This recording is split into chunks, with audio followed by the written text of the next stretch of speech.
Congress working committee की बैठक हाल ही में पहलगाम आतंकी हमले और ऑपरेशन सिंदूर को लेकर आयोजित की गई। लेकिन इस बैठक में पहले ही कांग्रेस सांसद जयराम रमेश ने विदेश मंत्री एस जयशंकर की चुप्पी पर सवाल खड़े कर दिए।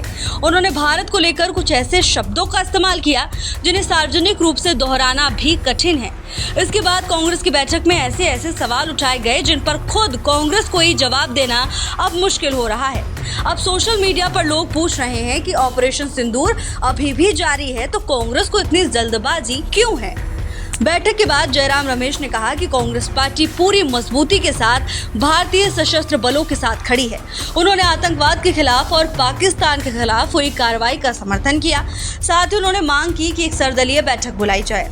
उन्होंने ये भी कहा कि इससे पहले 2 सर्वदलीय बैठकें हो चुकी हैं, लेकिन प्रधानमंत्री नरेंद्र मोदी उनमें शामिल नहीं हुए।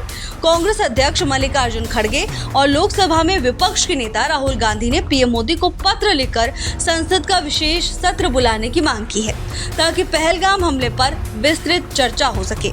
यहाँ तक की बातें सामान्य मानी जा सकती हैं, लेकिन विवाद तब शुरू हुआ जब जयराम रमेश ने ये सवाल उठा दिया कि आखिर अमेरिका के पूर्व राष्ट्रपति डोनाल्ड ट्रंप ने भारत पाकिस्तान युद्ध विराम की घोषणा क्यों की। उन्होंने कहा कि ऐसा पहले कभी नहीं हुआ, इसके बाद भी प्रधानमंत्री मोदी चुप क्यों हैं। रमेश ने यह भी कहा कि अमेरिकी विदेश मंत्री मार्को रूबियो ने दावा किया कि अमेरिका की वजह से ही युद्ध रुका।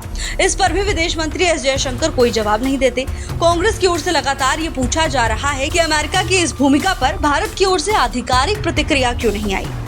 कांग्रेस प्रवक्ता पवन खेड़ा ने भी आरोप लगाया कि अमेरिका ने सिर्फ कश्मीर पर मध्यस्थता की बात नहीं की, बल्कि भारत और पाकिस्तान के प्रधानमंत्रियों को बराबरी के तराजू में तौलने की कोशिश की है।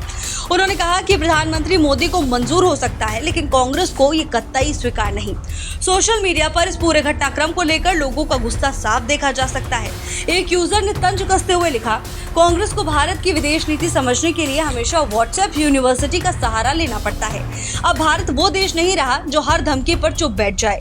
अब भारत न सिर्फ डील करता है, बल्कि जरूरत पड़े तो सख्ती भी दिखाता है और कूटनीति के लिए नए मानदंड भी स्थापित करता है।